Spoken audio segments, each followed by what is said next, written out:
আওয়ামী লীগ কেন গত 1-1.5 বছরেও সেই অর্থে ঘুরে দাঁড়াতে পারলো না, কিংবা এখনো তারা তাদের যে শক্তির কথা ভাবা হয় সেটি আমরা দেখতে পেলাম না কেন?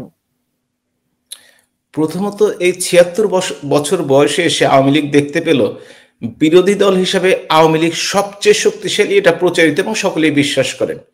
কিন্তু এই 14 মাসে আমরা আমাদের শক্তি, সামর্থ্য এবং জনসমর্থন দেখাতে ব্যর্থ হয়েছি। তার অর্থ এই না যে বাংলাদেশ আওয়ামী লীগের সমর্থন কমে গেছে। বাংলাদেশ আওয়ামী লীগের সবচেয়ে খারাপ সময়, জাতির পিতা বঙ্গবন্ধু হত্যাকাণ্ডের পরে 4 বছর পরে ৭৯ সনে নির্বাচন হয়। সেই নির্বাচনেও কিন্তু আওয়ামী লীগ 25 ভাগের বেশি ভোট পায়, আর 2008 সনে তো 48 ভাগের বেশি ভোট। সুতরাং এই সুসংগঠিত এবং জনগণকে, তারা কিন্তু কর্মী, তারা কিন্তু সমর্থক, তারা কিন্তু ভোটার, তারা কিন্তু ওই কমিউনিস্ট পার্টি বা শিবিরের মতো তারা কিন্তু সংগঠিত না যে যে মিছিল করবে, সেই রক কাটবে, সেই ভোটে দাঁড়াবে, সেই ভোট দিবে। তাদের সংখ্যা কিন্তু পরিমিত, সংখ্যায় কম। আমাদের সংখ্যা হচ্ছে নেতৃত্বের উপর নির্ভর করে।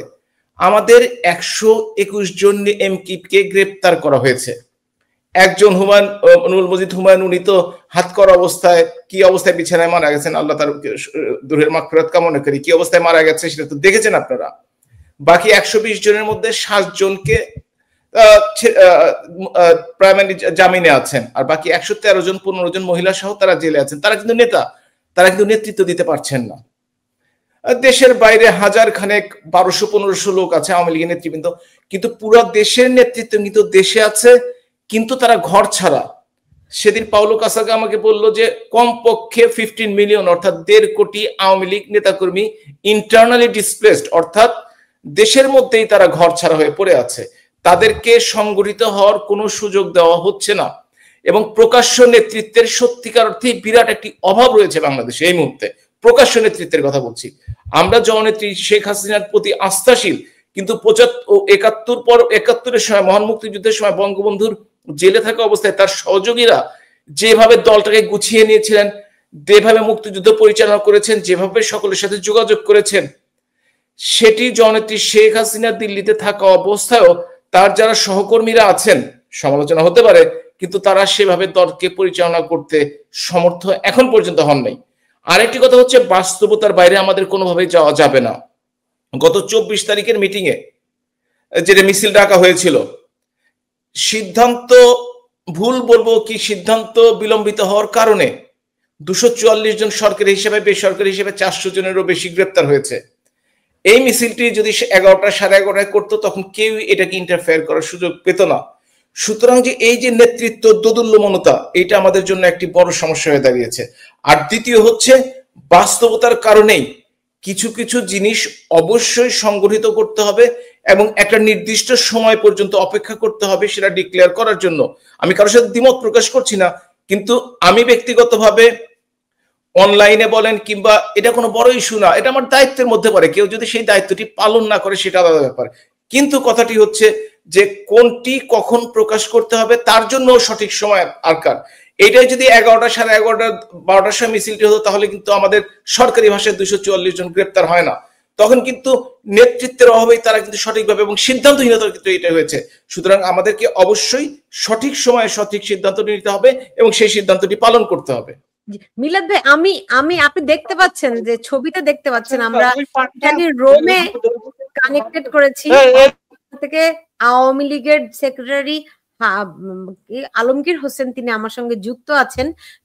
প্রফেসর ইউনুস 12 তারিখে যাচ্ছেন আপনার ইতালির রোমে। তার সঙ্গে আমরা একটু আলমগীর হোসেনের সঙ্গে কথা বলে আসি। আলমগীর হোসেন, আপনি কি আমার কথা শুনতে পাচ্ছেন? আমি শুনতে পাচ্ছি, খুব মানে অল্প অল্প আওয়াজ হচ্ছে। আচ্ছা, ধন্যবাদ আপনাকে। আমি দেখতে পাচ্ছি আমাদের সাথে যুক্ত আছেন আমাদের শ্রদ্ধেয় নেতা, সাবেক এমপি ডক্টর হাবিব মিল্লাত, এবং সুশান্ত দাদা আছেন মনে হচ্ছে, আমি যদি ভুল না করি। আমাদের পক্ষ থেকে, ইতালি আওয়ামী লীগের পক্ষ থেকে, ইতালি প্রবাসীদের পক্ষ থেকে আপনাদেরকে শুভেচ্ছা, স্বাগতম। এবং আপনারা ইতিমধ্যে অবগত আছেন, আমাদের ইতালি আওয়ামী লীগের সংগ্রামী সভাপতি বীর মুক্তিযোদ্ধা মাহাতাব হোসেন এবং ইতালি আওয়ামী লীগের অসংখ্য নেতৃবৃন্দ আজকে 2 দিন 3 দিন যাবত আমরা ধারাবাহিকভাবে লিফলেট বিতরণ, মানুষকে সচেতন এবং এই প্রতিবাদ সভায় উপস্থিত হওয়ার জন্য আহ্বান জানাচ্ছি। তার অংশ হিসাবেই আজকে ইতালির একটি জায়গা পিয়াজা ভিক্টোরিয়া, সেখানে আমরা গণসংযোগ করতেছি।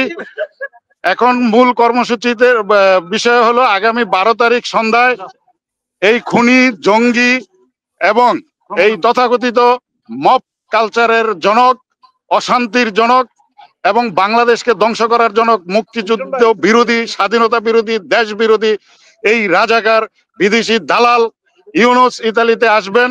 আমরা সেই কর্মসূচির ব্যাপারে ইতিমধ্যে জানতে পেরেছি। সেই কর্মসূচিকে, তার আশাকে কেন্দ্র করে এই ইতালির মাটিতে দল মত নির্বিশেষে সমস্ত প্রবাসীরা চলে উঠেছেন এবং সারা ইতালির বিভিন্ন শহর থেকে বাস, ট্রেন, ট্রাম, বাস যে যেভাবে পারে এই কর্মসূচিতে অংশগ্রহণ করবেন। আগামী সোমবার 13 তারিখ সকাল 9:30টায় ইতালিতে ইউএন সদর দপ্তর, যেটা ফুড অ্যান্ড এগ্রিকালচার অর্গানাইজেশন, সেই ফাওয়ের মিটিং এ তার অংশগ্রহণ করার কথা। আমরা সেই ফাওয়ের অফিসেরই সামনে এই স্থানীয় প্রশাসনের অনুমতি সাপেক্ষে তার বিরুদ্ধে একটি প্রতিবাদ এবং বিক্ষোভ প্রতিরোধ সভার আয়োজন করেছি। সেই প্রতিবাদ সভায় সকলে যোগ দিবেন। যেখানে ইউনুস সেখানেই আমরা। একটাই আমাদের স্লোগান, হটাও ইউনুস, বাঁচাও দেশ, শেখ হাসিনার নির্দেশ। জয় বাংলা ধ্বনিতে বঙ্গবন্ধুর বাংলাদেশে, মুক্তিযুদ্ধের বাংলাদেশে কোন রাজাকার, বিদেশি দালাল এদের ঠাঁই হবে না। দিনের শেষে বাংলাদেশের মানুষ তাদেরকে প্রতিহত করবে এবং তাদেরকে রাষ্ট্রদ্রোহিতা, দেশ ধ্বংস করার অপরাধে তাদেরকে আইনের আওতায় আনা হবে। যেভাবে 1971-এর রাজাকারদের বিচার এই বাংলাদেশের মাটিতে হয়েছে, যেভাবে 75-এর খুনিদের বিচার এই বাংলাদেশের মাটিতে হয়েছে, যেভাবে জঙ্গিদের বিচার হয়েছে, একইভাবে ওই 2024 এবং 25-এর নব্য রাজাকার পাকিস্তানিদের, প্রেতাত্মাদের বিচার জননেত্রী শেখ হাসিনার নেতৃত্বে সরকার গঠন করে পুনরায় বাংলাদেশের মাটিতে এদের বিচার করা হবে। সকল হত্যা, খুন, গুম এবং সকল অপরাধের হাজার হাজার লাখ লাখ আওয়ামী লীগের নেতা কর্মীদেরকে জেলের অভ্যন্তরে রাখা হয়েছে। মানুষ বাড়ি ছাড়া, ঘর ছাড়া। বাংলাদেশের 55,000 বর্গ কিলোমিটারের ভিতরে প্রত্যেকটি জনপদ আজকে অসহনীয় এবং অসহ্য করে তুলেছে তারা। বাংলাদেশের মানুষ আজকে হাফ ছেড়ে বাঁচতে চাচ্ছে। একটাই দাবি তাদের, আগেই আমরা ভালো ছিলাম, শেখ হাসিনাকে দরকার, বারবার দরকার, শেখ হাসিনার সরকার বারবার দরকার, শেখ হাসিনা আসবে, বাংলাদেশ হাসবে, আমরা আছি, আমরা তোমার ঠিকানা, পদ্মা মেঘনা যমুনা, আমি কে তুমি কে, বাঙালি বাঙালি। 71-এর চেতনায়, মুক্তিযুদ্ধের চেতনায় সুসংগঠিত হয়ে আমরা পুনরায় এই জঙ্গিদেরকে বাংলাদেশের মাটিতে বিচার করে পুনরায় শেখ হাসিনার নেতৃত্বে করব। এই রোমের মাটিতে আমাদের একটাই স্লোগান, যেখানে ইউনুস সেখানেই প্রতিরোধ, যেখানে ইউনুস সেখানেই প্রতিবাদ। তাকে যেখানে পাওয়া যায় এক মিনিট আমরা তাকে ঘুমাতে দিব না ইনশাল্লাহ। ইতালির সকল প্রবাসী, সকল প্রভিন্স থেকে মানুষ আসবে এবং আমরা সেই কর্মসূচি সফল করব আপনার মাধ্যমে। আজকে যারা আলোচনায় যুক্ত আছেন ওনাদেরকে আবারও আমি ইতালি আওয়ামী লীগের পক্ষ থেকে, আমাদের প্রবাসীদের পক্ষ থেকে আন্তরিক অভিনন্দন, শুভেচ্ছা এবং কৃতজ্ঞতা জানাচ্ছি আমাদেরকে যুক্ত করে এই কথা বলার সুযোগ করে দেওয়ার জন্য। ধন্যবাদ আপনাকে। জয় বাংলা, জয় বঙ্গবন্ধু। জি, অনেক ধন্যবাদ আলমগীর হোসেন আপনাকে আমার সঙ্গে যুক্ত হওয়ার জন্য। হাবিবে মিল্লাত, শুনছিলেন ইতালির আওয়ামী লীগের প্রস্তুতি। এরকম যদি পৃথিবীর যে প্রান্তেই ডক্টর ইউনুস যাবেন সেখানে এরকম প্রতিরোধের মুখে যদি পড়তে হয় তাদেরকে, এই নিয়ে আন্তর্জাতিক অঙ্গনে প্রতিক্রিয়াটি কি? আমি জানি আপনি আপনি বেশ কয়েকটি মানবাধিকার সংস্থার কাছে আপনি প্রতিবেদন পেশ করেছেন, উপস্থাপন করেছেন। তো এইরকম একটা পরিস্থিতিতে ডক্টর ইউনুস কিভাবে করে রাষ্ট্র পরিচালনা করছেন বা করবেন? ডক্টর ইউনুস তো আসলে রাষ্ট্র পরিচালনা করছেন কিনা আমার যথেষ্ট সন্দেহ আছে। ডক্টর ইউনুস কিছু মানুষের কথা শুনে চিটাগং পোর্টটি কারো হাতে তুলে দিবে, করিডোর কাউকে দিয়ে দিবে, সেন্ট মার্টিন কাউকে দিয়ে নিজের ব্যবসায়িক সাম্রাজ্য বাড়াবে, সাথে নিজে একটি ভালো অবস্থা থেকে দেশ থেকে বেরিয়ে যাবে। যে মানুষটির কোনো দেশপ্রেম নেই সেই মানুষটির সম্বন্ধে আলোচনা করা যাবে না। বাংলাদেশ আওয়ামী লীগ, আমি যুক্তরাজ্য আওয়ামী লীগকে ধন্যবাদ এবং অভিনন্দন জানাই। তারা যে কাজটি শুরু করেছে ডক্টর ইউনুস বিরোধী, সেই কাজটি এখন আমেরিকা ঘুরে ইতালিতে যাচ্ছে। আপনি দেখে থাকেন, তাদের স্পিরিটের খেয়াল রাখবেন। কিন্তু তারা কিন্তু প্রত্যেকেই উজ্জীবিত। তারা ভাবছে যে লোকটি আমার দেশকে ধ্বংস করে দিচ্ছে, সেই লোকটিকে আমরা আমাদের জীবনের ঝুঁকি নিয়ে পুলিশের ভয় বাদ দিয়ে আমরা তাদেরকে প্রতিবাদ করব, আমরা তাদেরকে প্রতিহত করার চেষ্টা করব। তারা কিন্তু এই আলমগীর ভাইরা কিন্তু এই কাজটি করছেন এবং আওয়ামী লীগের জন্য বলছিলাম না জনপ্রিয় দল, শুধু আওয়ামী লীগ শুধু বাংলাদেশে জনপ্রিয় নয়, সারা পৃথিবীতে বাংলা ভাষীদের মধ্যে সবচেয়ে জনপ্রিয় দল হচ্ছে আওয়ামী লীগ।